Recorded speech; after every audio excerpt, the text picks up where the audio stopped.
Good evening and welcome to the historic and grand and historically significant and cherished Lincoln Theater. So glad that each and every one of you are here tonight, and to all of our nominees and recipients. We're thrilled that you all have joined us here today. I want to give a warm welcome to our inductees and their families and friends. It's events like this that remind me what makes Columbus so special: our people. Columbus Hall of Fame honors outstanding individuals who, through exemplary accomplishments, have gained recognition for themselves and have brought great credit to this city. We have honorees in just about every professional field, from fine arts to football to faith. Past recipients include Amina Robinson, one of this country's most prolific artists, and Ohio State football great and Heisman Trophy winner Howard Hopalong Cassidy, who passed away earlier this year. In all, there are 80 people in the Columbus Hall of Fame. After our ceremony today, there will be 85. Today's inductees into the City of Columbus Hall of Fame are the late Elizabeth Greer Coit, Imran Malik, Jordan Miller, the late Linda Schuler, Les Wright. And now I'm honored to introduce Leslie Blankenship to speak on behalf of our first inductee, Elizabeth Greer Coit. Please welcome Leslie.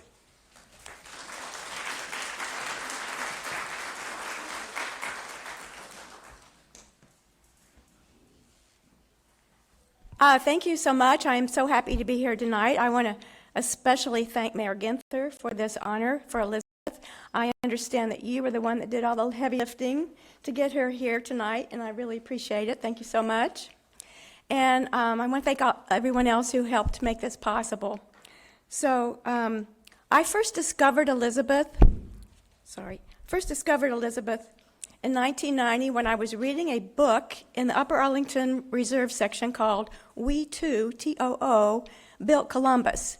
It was published in 1936, and it documented all the things that women had done for Columbus over the years. And I found her in there, and I found her life very interesting, and she became very important to me, and I started doing public programs about her at that time. She did many things to help Columbus. I want to share one. During the Civil War, she helped found the Columbus Soldiers' Aid Society. At the time, the young men who were fighting on the battlefields of the Civil War, Ohio men, were brought back to the capital city on the train, and they were left at the train station with their wounds. There was no hospital for them, no care. They didn't have any money to go home to their families because they hadn't been paid. And the women of Columbus thought this was atrocious to treat these poor boys that way. Elizabeth had sons, so she knew that that would be a bad thing to happen to her sons. So they formed a society to help. They put pressure on the mayor, on the governor, and on the city people to try to do something about this. So she was very active in this endeavor as well. This image I brought of Elizabeth Greer Coit behind me here, since she is deceased, I wanted to bring an image of her so you could see what she looked like. This is of her and her daughter, Isabella Coit Kelton. This was probably taken in the 1880s, given the clothing that they wore. I'm thinking it might have been taken after so both Elizabeth and her daughter each lost their first baby. Each of them had a little girl, and they named her Virginia. So I'm thinking that her daughter looks a little unhappy in this picture, and it might have been taken right about that time. But in June of 1884, they attended the Ohio Women's Suffrage Conference here in Columbus. It hadn't met since 1873, and they attended it, and it changed both of their lives. And they both dedicated their lives to working for women's rights. Elizabeth worked until probably the day she died, and her daughter, who lived to be almost 101, continued her efforts. Elizabeth became treasurer of the Ohio Women's Suffrage Association. And for the next 16 years, she did that job until she died in 1901 at the age of 81. The week after the convention, she founded the Columbus Equal Rights Society in her home, and they met every month from that time on until her death, working for equal rights for women. By the way, she lived 2 blocks south of the State House at the corner of 3rd and Rich Street. Today, of course, it's a parking lot. So she was very significant. And I think the reason she called it the Equal Rights Association instead of the Equal Suffrage was because of a traumatic event that happened when she was 9 years old. Her father died, and she was from Worthington, and we have Kate Lalonde, Executive Director of the Worthington Historical Society here. She lived in Worthington. Her father died, left her mother with 7 children under the age of 21. And in those days, if your father died, you were an orphan because women could not run the family anymore. They were considered minors, sort of like children. They didn't have custody of their children. And so usually what would happen was a male guardian would be appointed for the children, and that particular guardian could farm them out. You were considered an adult at the age of 7. You could go out and work. You could be apprenticed. You could go to a farm. And so Elizabeth was afraid that the family was going to be split up and all of her siblings would be farmed out. But the good people of Worthington appreciated her mother, and they said Nancy Greer was a hardworking, resourceful woman, and she should be guardian of her own children, which was very unusual, and she did. So I think that's why Elizabeth wanted to form this organization for equal rights. And so Elizabeth, wherever you are, sadly, our Equal Rights Amendment has not happened. 139 years after you formed this organization, we are still without legal and constitutional protection, equality for ourselves. Things are moving along. We have had, since the Equal Rights Amendment was introduced in 1923 and passed Congress in 1972, 3 more states have ratified it. I believe it's Nevada in 2017, Illinois in 2018, and Virginia, finally the 38th state, in 2020. So right now, there's a constitutional debate whether we can go ahead and ratify it. And I'm hoping that that will happen, and I'm sure Elizabeth would be very happy if it did. So thank you very much for your attention.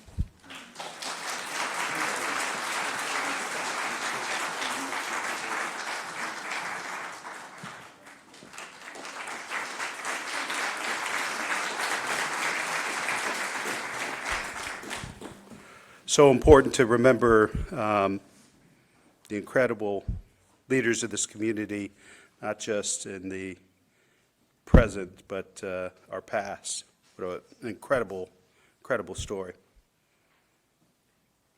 Our next inductee is Imran Malik, who has worked for the past 27 years to bring together people from all walks of life in positive ways. An incredible leader in our interfaith community, one who brings so much compassion and decency, makes our city stronger, healthier, more inclusive. Here to tell us a little bit more about Imran is his good friend, Pastor Jim Sabay. Pastor? Thank you. Well, they didn't tell you how long you get to speak, and when a preacher comes up, that no offerings will be taken just yet. But, some of you remember the name David Brooks. He's a cultural columnist for the New York Times, and he talked about resume virtues and eulogy virtues. It's nice to think that we honored somebody who poured out their life, weren't recognized during that era, but what they did continues on.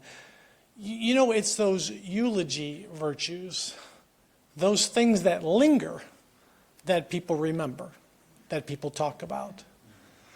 You can take this program, beautiful as it is, and read of Imran's, resume virtues, and he's got a long list of them, and hard work and accomplishments.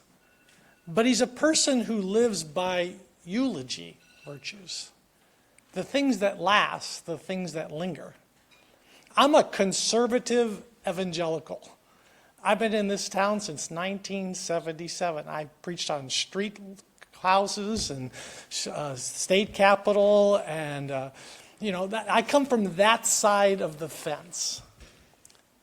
To meet a man of the Muslim faith and to find friendship and commonality. To me, the real test of friendship is when the differences are so broad that you'd never think these two would ever get together. And when they do, you think, what do you have that the rest of us definitely need? I'll tell you what Imran has. A humility, a willingness to learn, and an openness to receive questions and inquiry without judgment and reprisal. A safe person. I serve full-time for National Church Residences, a leader and provider for senior housing here in our community and across the United States. We have residents of the Muslim faith in our facilities, and our commitment out of respect and dignity to every person is to provide them with the spiritual care they need. But making access to other faith communities is not always an easy thing. You're not always get the receptivity you need. And so I reached out through a connection and met Imran. Found out he was a part of a group that valued interfaith connection. That was a concept unfamiliar to me. But with a safe person, I stepped further and further into his world and into his life. Let me tell you one little piece of something he said just recently that just impacted me. You saw in his bio, maybe you did, that he was born in Pakistan. Today, right now in Pakistan, Christians are being persecuted. The treatment of them is not in keeping with the faith Imran embraces. It's not in keeping with the traditions he lives by. He's telling me and how his heart was grieved for people of my faith being persecuted in his homeland. It told me of the values that are deeply seated inside of him, not something he espouses in a setting when it's nice to hear. I think to induct somebody like Imran into our Hall of Fame of faith, our Hall of Fame of this city, says something about us, that we value the diversity we have, and it takes pioneers, bridge builders to make us the kind of people we all want to be. A better group, a more diverse group, a more inclusive group, a group that learns and values and respects. And as a result, a place where I can live, because if there's room for him, there's room for me, right? That's the only confidence I have I'll be included, is if somebody different is included. Imran, you and your wife, Latifa, and your 3 children, you are examples to our community. You've applied for public office. You've stepped into places of need. You've represented not only your faith, but the best of our community. And I'm honored today to call you my friend and to partner with you in making this city even better. So thank you for who you are and what you do. Thank you, Mr. Mayor. Appreciate you. Thank you.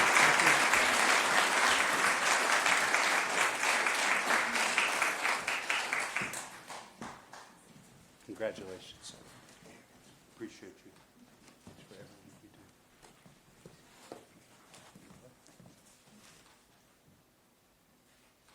Would you like to say a few words? I'll hold that for you. Thank you.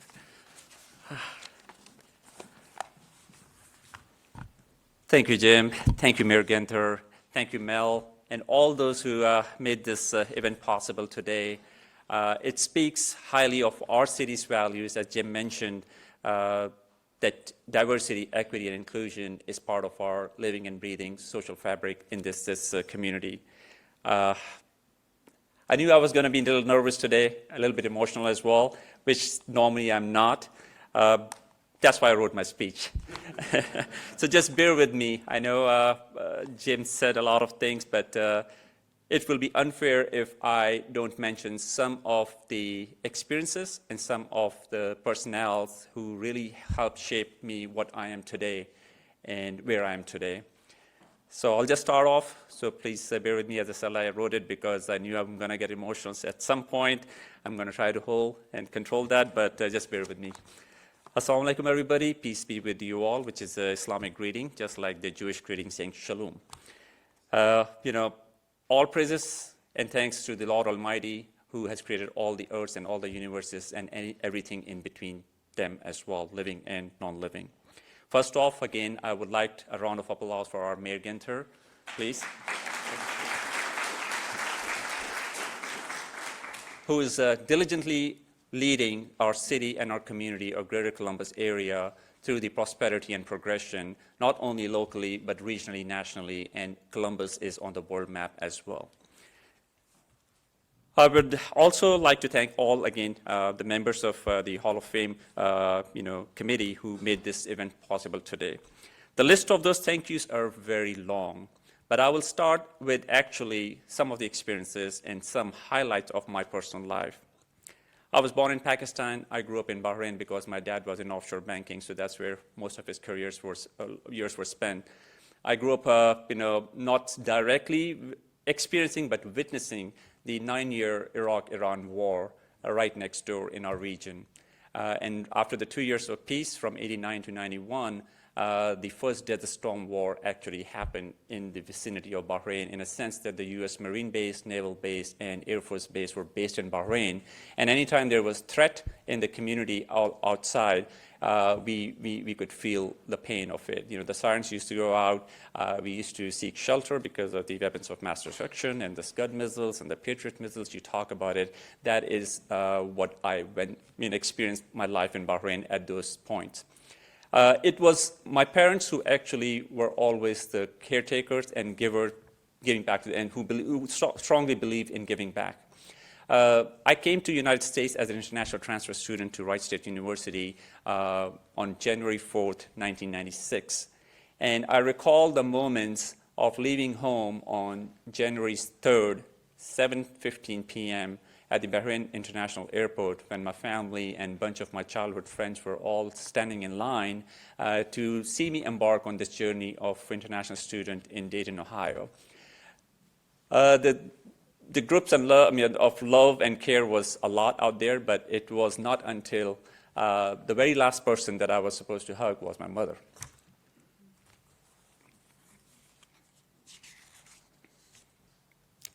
She could feel my tears on her shoulder, and she told me, in God's will, you are moving to a new country, a new community, so build your community by giving back to the community that you become acquainted to. And in God's trust, she let me go. She asked me never to look back, never to be disheartened. If you're disoriented, stick to my faith of giving back to others. My mother never came to the United States, but I think if I have to define her life in one sentence or one quote, that will be the quote from President John Kennedy, which you can, of course, replace the country with the community word. It is, ask not what your country can do for you, ask what you can do for your country. And that is the will my mother lived throughout her life, and that is what she demoed before us as well. That is, paying it forward and giving back always comes back to you in a more strengthened and stronger ways as well. I lost my mother to November 20th, 2009. I had to make the longest journey of my life from Columbus, Ohio to Lahore, Pakistan, just to see her in the last stages of her life. It was not the point. The point was that I met her at the very last stage of her life, where the only things I could do was to compare what she was going through and the pain and the misery. She was in a vegetative state. And I was the one who also had to sign off on her and also pull the plug. She lost her battle to multiple organ failures because of diabetes and acute asthma. And that was the day I made a solemn conviction and promise to myself that I will continue to live her legacy of the values of giving back. My parents were not very, rich, but they lived comfortably, but they always cared for their kids and relatives in their giving and sharing with others always. And that is exactly what I grew up watching them. They always walk the talk.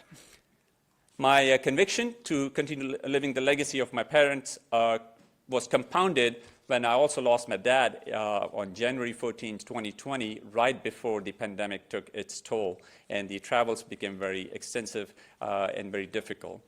I could not make to the funeral, unfortunately, but I still have to make that pilgrimage to put the closure, for my inner peace as well. And I apologize for, again, I'm normally not this emotional, but today I am.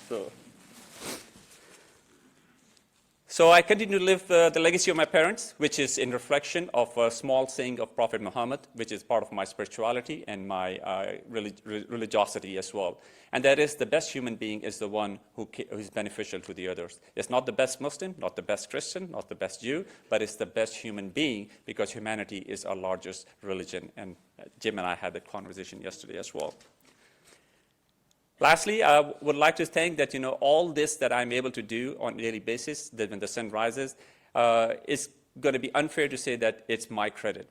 It's the credit of my wife, Atifa, my 3 beautiful children, Hasnain, Soha, and Rayan, who actually have sacrificed over the years with me a lot of family commitments, a lot of family celebrations, just to be with me on occasions and services opportunities where the urgencies of the communities are to be catered. So thank you for being my Duracell batteries and letting me go continue on like a bunny. Thank you.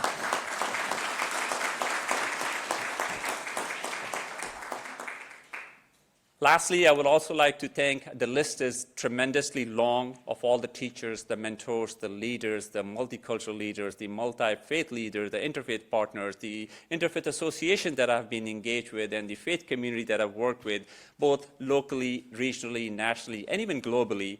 Those people and those leaders and mentors and teachers have taught me how to give back, and they have shaped my life, what I'm today. So thank you to all those. This honor, this recognition belongs to each and every one of you. I want to leave you here with one short, quote from a very famous person who is idolized by many of us, like in many ways in which he has given back to the community, and that's Muhammad Ali. And he says, service on this planet is service to others is the rent that we pay to others for being on this planet. With that, I am a Buckeye. I'm a baptized Buckeye. I wasn't born here. But my children are, natural Buckeye. And my commitment to state of Ohio and all the Ohioan fellow brothers and sisters is that my journey will continue on. And I would request you all to continue partnering, collaborating with people like myself and all those who are honored here today and those who will be honored in years to come. They are making a difference in our world. God bless you all, and God bless America.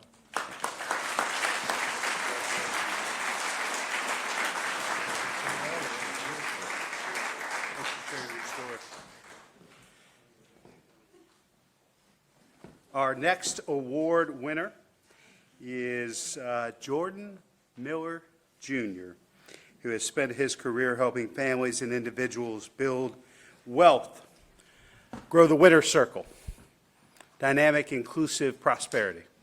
That's really been what's guided Jordan Miller's life and his service to this community. And we're going to have a dear friend and someone that has worked with Jordan throughout the years, Mark Corna, come up and share a few words. Mark?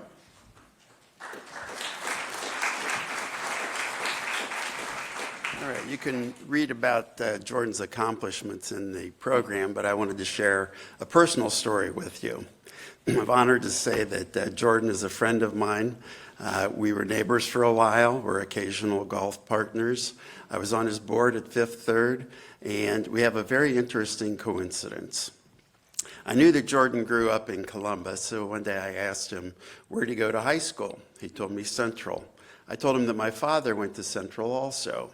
Then he asked me, well, where did your dad live? I said, on 2nd Avenue near St. Clair. He said, well, I live there. He says, ask your dad what his address was. So I called my dad. He asked him his address. I sent a text message to Jordan. Jordan said, "That's where I live. Ask your dad who you sold the house to." So I called my dad. My dad said, "I sold the house to a one-legged black guy." So I told Jordan, and Jordan said, "That was my father." So my grandparents were Italian immigrants who never learned how to speak English, and my father and uncle conducted their business for them.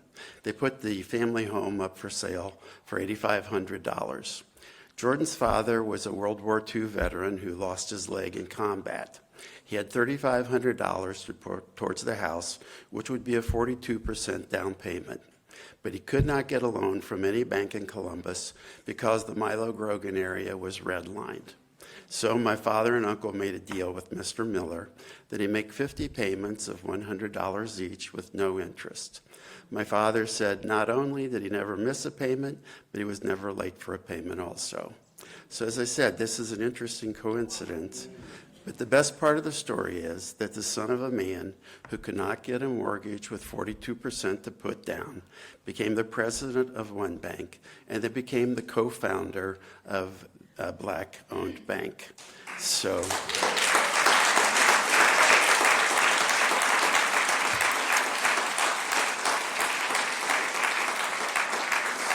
I am pleased and honored to introduce my friend Jordan Miller into the Columbus Hall of Fame.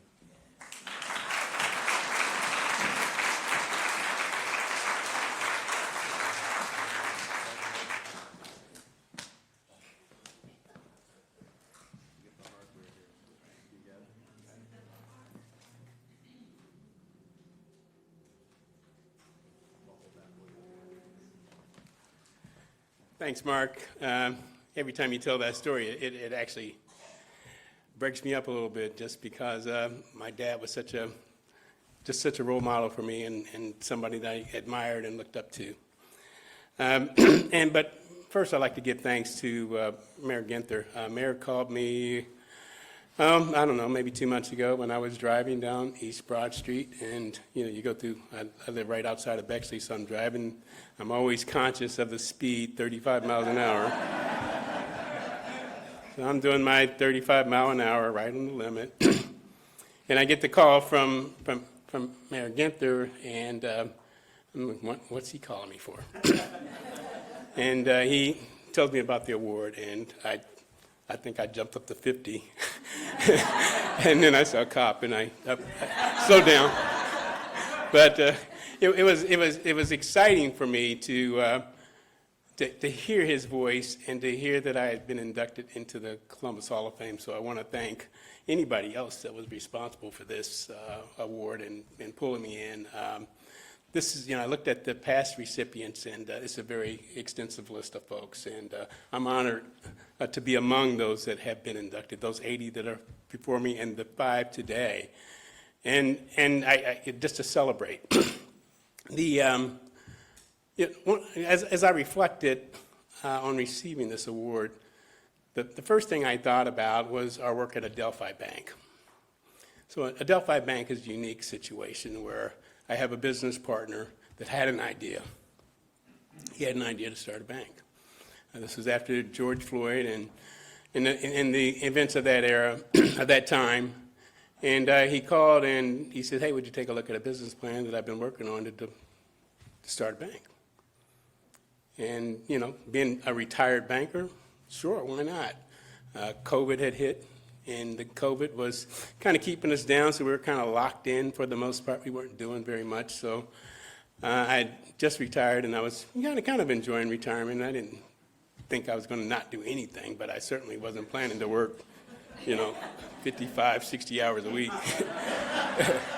And then if you know my business partner, Kevin Boyce, that started the bank, he took off from his job, but I think I worked harder than he did. So every day, Kevin and I collaborated, and we ended up bringing in some very, very good talent. Our board of directors, some are here, awesome people, awesome members of our community. Larry James, I know, is here, is going to be speaking later. Redid this theater. They've redone this community. They've been such pillars in this community. So we first started getting members of the board like that, people that we knew that could trust, that we could, that had the reputation, that had the ability to get the investors to rally around us and to pull this off, because it was not an easy lift. The second thing we did, we got an outstanding team of bankers that came and volunteered to work for us. And they came for the mission. They came because this was exciting for them. This was something new. This was something unique. Many of these folks probably would not have went to work for any bank, but they came to work for Adelphi because they knew why we were doing it. They knew the mission. They understood the time that we lived in and the good that we can do. So I'm really proud that they are here tonight and join me. I see some of them back there. I think some board members are here. If they would just quickly stand to be recognizing our employees.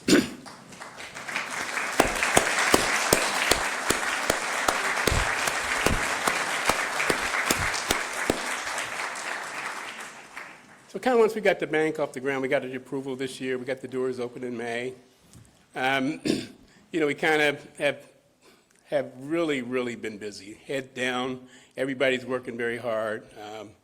We had our board meeting yesterday, and our board is, I think they're excited about what we're doing. I think they're pleased with where we are. We've still got a lot of work to do. We've got a lot of accounts to open. We've got a lot of families. We've got a lot of businesses that we need to touch and we need to help. And that's our mission. That's what we're going to do. The second group of folks is really my family. So my family's always been with me. Mark told the story that we grew up right across the bridge here, or right across St. Clair on 2nd Avenue in Milo, Grogan. And so my sister and my two sisters are here. Of course, the brothers, they never support anything. They're not here. But they probably got stuff to do. But Yolanda and Valerie have always supported me, and Sherman, Yolanda's husband, is here as well, and they've always been great supporters of mine. They've trusted me. They've encouraged me. They've been behind me. They know the lift that it took to open the bank's effort, and they know the story about my life. More importantly, they know the story about Ruby Miller and Jordan A. Miller Sr., my parents and their parents.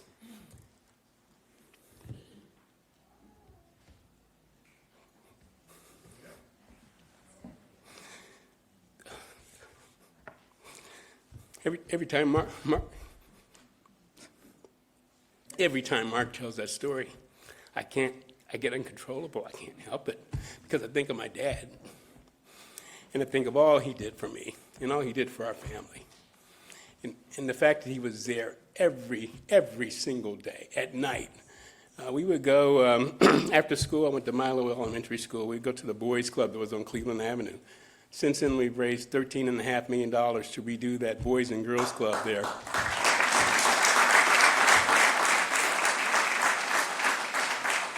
So that the kids that go there could have the same kind of life that me and my brothers had that grew up in the club. Girls weren't in the club back in those days. It was just a boys' club. If it was a Boys and Girls Club, I might have stayed a little longer. But ultimately, we sold the house. We didn't sell the house on 2nd Avenue. The city took the house back from us. The city took the house and built the playground that's right there on 2nd Avenue. So I was like, okay, well, we had 4 boys and 4 girls in our house. Our neighbors had a lot of kids. And so I was, who in the heck's going to play on that playground, because we're all going to be gone. Anyway, my mom, though, when I think about her, she was a saver. She had budgeting skills. I mean, how can you have 8 kids? 1 worker in a house, 8 kids, all 10 years apart. We were boom, boom, boom, boom, boom. And to be able to take care of all of us on Dad's salary, he worked for the government, and later was a school teacher. But she was a saver. That's where I learned all my saving and budgeting skills, and she taught me how to put money away and pay yourself first, and to, once it's in the bank, don't take it out of the bank. Don't break the piggy bank. But she was that person.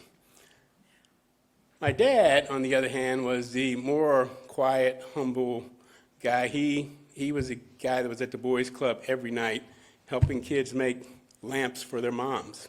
We made lamps out of bowling pins. We'd get these bowling pins, and we had a wooden lathe that he took over there. And we would make bowling pins, and we would do all kind of things, but Dad was also a carpenter.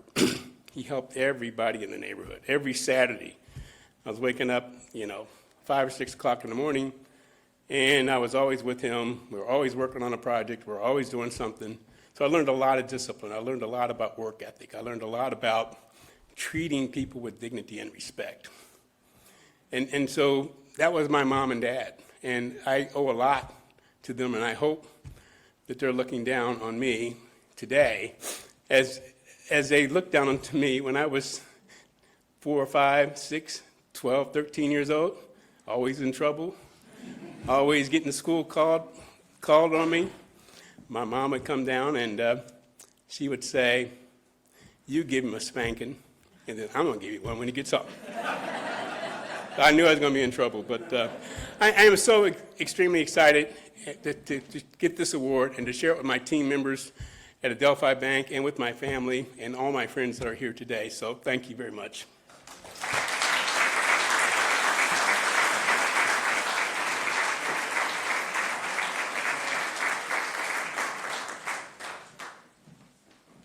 I was very fortunate to serve as the Vice President for the U.S. Conference of Mayors when we hosted America's Mayors here first weekend in June, and I kept bragging about having one of the few black-owned banks in America right here in Columbus. And Jordan, you and Commissioner Boyce, all the board members, thank you for everything you continue to do to lift up families and empower our neighbors. Our next inductee is the late Linda Schuler, who lived her life in service to others. I'm honored to introduce Linda's wife, Carla Rothen, who would tell us a little bit about her life, some stories, and her service to this community. Please welcome Carla.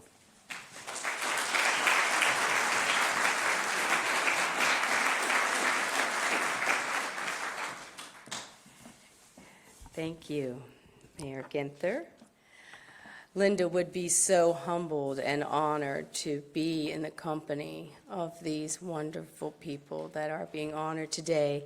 So I want to take this opportunity to say that because I know that she would want me to first and foremost thank our mayor and all of our city, of course, for this wonderful honor. A few years ago, Linda and I were in the audience just like all of you are today. And Lynn Greer, a dear friend of ours, was receiving this award. And Linda gets real close to me and she says, "Hey, honey, you know what? This is a really big deal. Now, there's awards in this city, honey. There's awards. But this one, honey, this one's the big one." And I never forgot that. And so, of course, when Mayor Ginther called me and said, we want to honor Linda, I was just so very, very grateful. She loved this city. She cherished her 30 years as a Recreation and Parks Director. She started the Park Playhouse Children's Drama Company because she loved working with our youth. And then she went on and she served as a Senior Center Director for the Martin Janis Center, Second and Summit, McDowell Senior Center. And then she went on later in life, of course, and still worked with seniors at our Stonewall Columbus, and some of our trailblazers from our senior program are here today, as is some of our family from out of town and lots of our friends, so we want to thank them for being here. But Linda loved her job, and she loved it every single day, and she said, "I was so lucky that I always had a job that I loved," and it was about the people that she served, and it was about the community. And she was always trying to find ways to give back to them. So on Sunday, it isn't, so surprising that she was honored by West High School. And she is in their Hall of Fame, the class of 1964. And there were a couple of her classmates in the audience that day, but she was a Westgate. And she's a very proud West Sider. And she also was the class speaker. And she often told me about this speech that she had written It's very important, Carla. You should never let age be a barrier, Carla. Don't ever let that be a barrier for you. You have to remember, too, Linda and I had a little bit of an age difference. And she actually was giving that speech on June 9th of 1964, and I was born on June 8th of 1964. So I'm kind of telling my story here, but you know what I mean. And so but that's how we lived our life. We didn't make age a barrier for our relationship as well. I always felt, even though I was the younger one, I always felt equal, and I felt like I had a real stake in the relationship, even being the younger one. So she always lived her life as she spoke about it. And so a friend of mine was over. His name's Gabe Maston. A lot of folks know Gabe. And he works for the museum. He's in development at the Museum of Art. He's really into antiques. He said, we're going to the theater. He comes over to the house about a few days before this big honor at West High School. And he says, Carla, I'd love to see some of Linda's antiques. I know she's got a lot of antiques in. I said, sure, let's go upstairs. So we go upstairs, and we're in the room where I put all the Haywood Wakefield furniture. And she had all this furniture from her parents that she saved all these years, and I loved it, so I kept it all. And I just wanted to, display it so beautifully. And he walks over to this piece of furniture, and he opens a drawer that I did not know was there. And I went, what are you doing, Gabe? And he said, oh, you didn't know this was a drawer? Oh, this is a drawer. There's a drawer over here, too. And so he shows me, if you know this furniture at all, it's kind of hidden. And I was really shocked because I thought I had gone through every single drawer in that house. So anyway, so that Monday I made it my mission to get through that drawer. And when I went through that drawer, I found her speech from her high school. And this is it, in her little 18-year-old handwriting. And it's called The Launching Pad of Life. And the reason I'm going to read it today is because I believe she sent it to me. And I believe she was thinking, boy, you're going to have a few awards come up here. You better get my message out there, babe. And so it's called The Launching Pad of Life. And I thought I'd just read it. It's real short, so if you'll bear with me. Number 1. A rocket is dormant on a launching pad until some force spurs it forward. A person is also dormant until a force called ambition spurs them on. A rocket uses fuel to reach its goal, and a person uses knowledge. Goals can be set high or low, so why not reach for the moon? If you reach high enough, you may win the moon. Know when to give up old honors and go to achieve something better. Knowledge is the fuel that will take one to his ambition, and a person is never too old to learn new things, because when you stop learning, you stop living. Know when to give up old honors and go on and achieve something new and better things. And she lived that all her life. And she also, when she was at the Martin Janis Center, there was a woman named Georgia Beverly. And at 75 years old, Georgia Beverly decided that she was going to become a ceramicist. And by God, she did. And she became a great artist, and she went on to do some great things after 75, and Linda always told that story. But, Linda loves serving her community, but really, and her volunteerism and all of the things that are in the program are really, yes, of course, they are definitely great achievements. But really, her greatest attribute was that she was able to see the potential in other people. She did that with her volunteers, with her team at all the senior centers. She did that with me.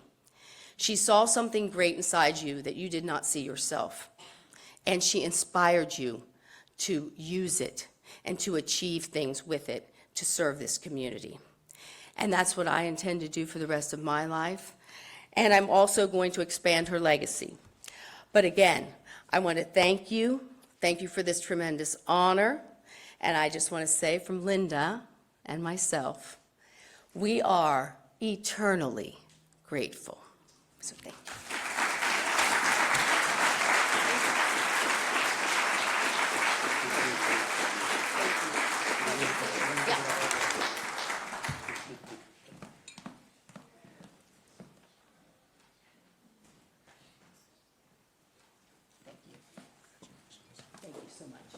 appreciate it.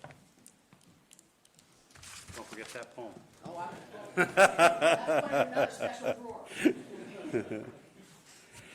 Our last but certainly not least inductee is the incomparable Les Wright. Les was nominated by my good friend, Reverend Dr. Victor M. Davis of Trinity Baptist Church. And a lot of people don't know this. Les gave me my first job out of college, working for Strategies Against Violence Everywhere. We used to do the SAVE Awards, where we'd celebrate middle schoolers who were doing peer mediation and conflict resolution in schools throughout the city. Les took a chance on me, and she has always stood and delivered for the people of this community. And it is a great pleasure to have two other great leaders in our community, the dynamic duo of Donna and Larry James, who will now say a few words about Les.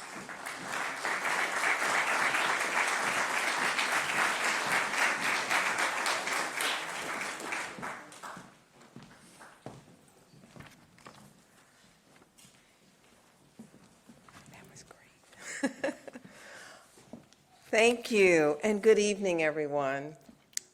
Today is truly historic, and it is heartwarming for so many reasons.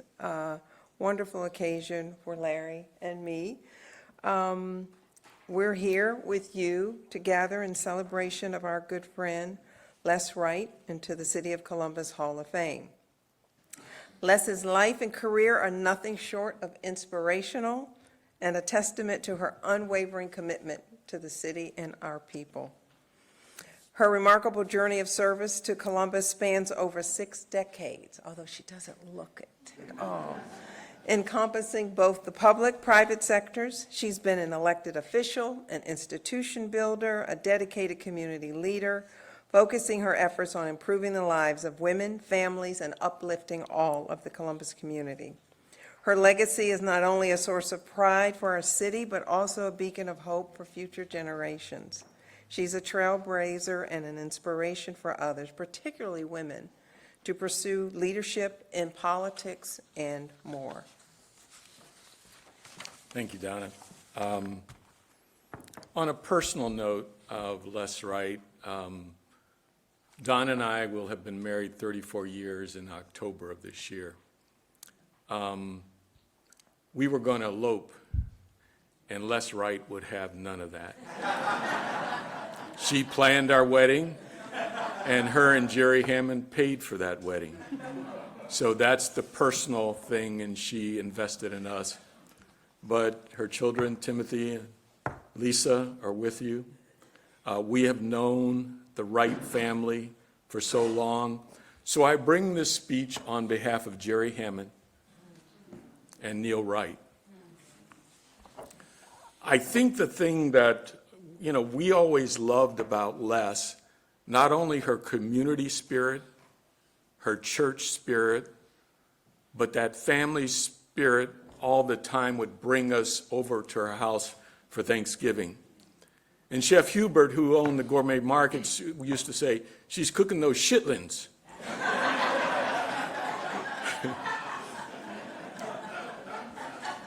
But, That was his accent, right? That was his accent. And Les, with her food and her commitment of bringing people together, and this is long before she ever thought about being in politics, having worked for Jerry Hammond at Columbus and Southern. And Les, who, small but fierce, a Christian woman, and Jerry Hammond, I'll stop there. But I remember Les would get the calls, someone's utilities were about to be cut off or had been cut off, and Les is the one that did the grassroots thing that said, okay, let's figure this out. And I think her rise to city council, because when Jerry was going to retire, the question was, who should he appoint? And I remember having the conversation with Les and Neil. I mean, you talk about a beautiful couple, and her husband was always clean, always clean. And I think the thing that what Les brought to City Hall is humility, dignity, a genuine caring, because when people left Les' office, they said, she's going to get it done, and she's going to treat us right. Indeed. Her impact expanded far beyond her role in city government. She understood the significance of representation and mentorship. She founded the Alliance of Black Women in 1982, Corporate Sisters in 1995, phenomenal organization for welcoming women into the corporate arena and the community. In 92, she established Strategies Against Violence Everywhere, SAVE, a vital clearinghouse for community-based initiatives aimed at promoting nonviolence. The flagship event, the SAVE Awards, celebrated the creativity of Columbus City School children who authored and starred in their own videos promoting peaceful conflict resolution. We need more of that today. Her dedication to community is not confined to her political and nonprofit endeavors. As Larry mentioned, she was at Columbus and Southern, 60-year career. And I think she was the first Black executive there at Columbus and Southern, now American Electric Power. And she also served on many nonprofit boards, and even into retirement, which maybe she is retired, I don't know, I think she's still kind of busy. Her joint venture partner for the John Glenn International Airport, showcasing her continued commitment to our community and to our family. Pastor Davis, thank you for nominating a giant. I know when I became safety director under Mayor Reinhardt, a Republican administration, council was controlled by Democrats. And again, before Les got to council and after she got to council, the law enforcement community and Black folks always had a conflict. And Les would always call me and she said, we have to improve that. And she said, whatever you do, do not pick sides, bring sides together. And those were the things, Les, that I treasured. And, Black Republicans have never been fully welcome in the Black community. And Les said, don't let that bother you, because your heart will drive you, it will dictate you, and I will always be at your side. Lester, thank you.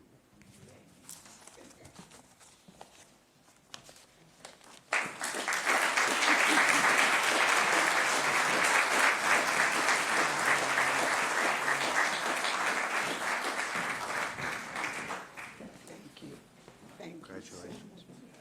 Thank you. This is wonderful. Yeah. Hello, everybody. I tell you, I'm the last person on this place right now.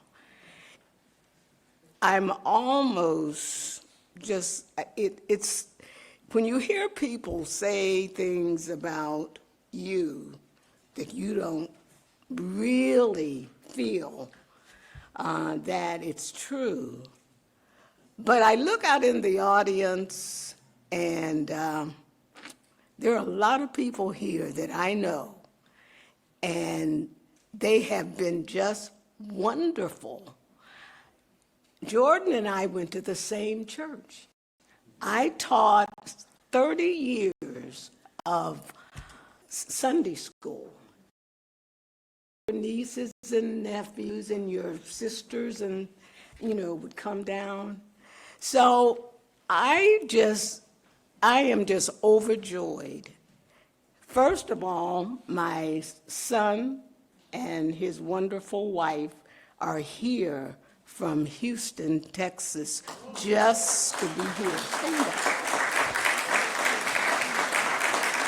Yeah.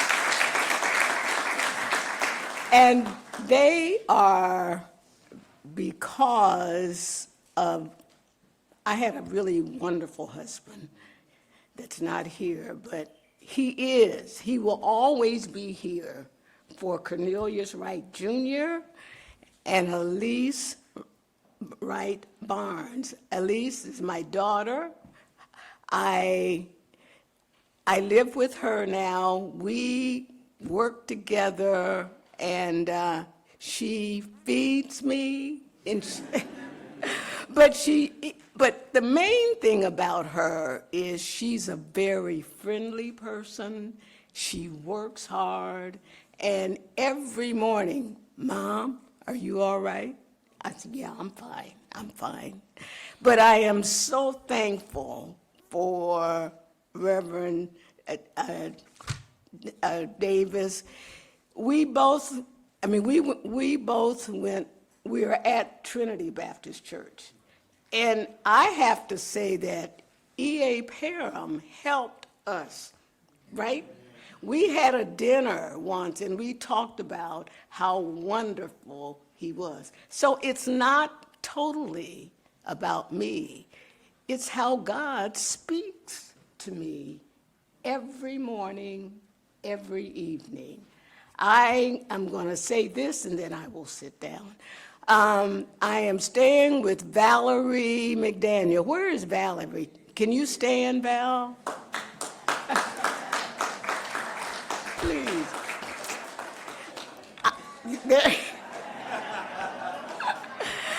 Valerie, she's an only child, and I am an only child.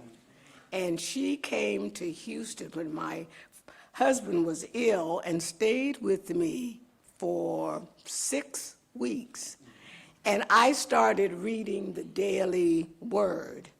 Today, when I went into her room that she has given to me whenever I want, there are 2 Daily Word books on, the table.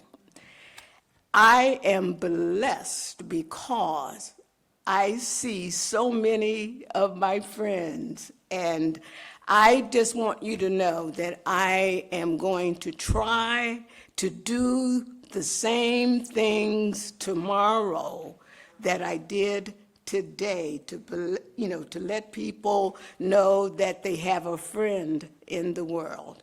Thank you very much.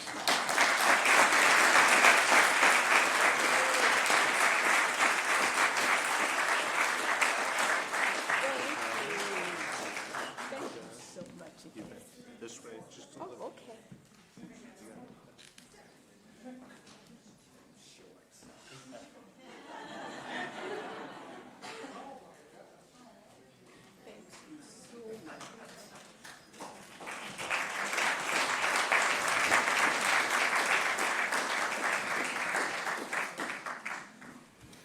Wow. Some amazing inductees, some folks that have shaped who we are and who we're becoming. Great class. So we celebrate tonight these amazing neighbors and all their contributions to our life, and we celebrate who we are as a city and as a community, who we were, who we are, and who we're becoming. Enjoy the evening. Enjoy your time together. Celebrate what makes this community so special, our people. And before I let these inductees go, the photographer has given me the signal, and we want to do one group shot of the inductees before they go with friends and family. But thank you all for being here tonight. Let's give it up one more time for the 2023 inductees of the Columbus Hall of Fame.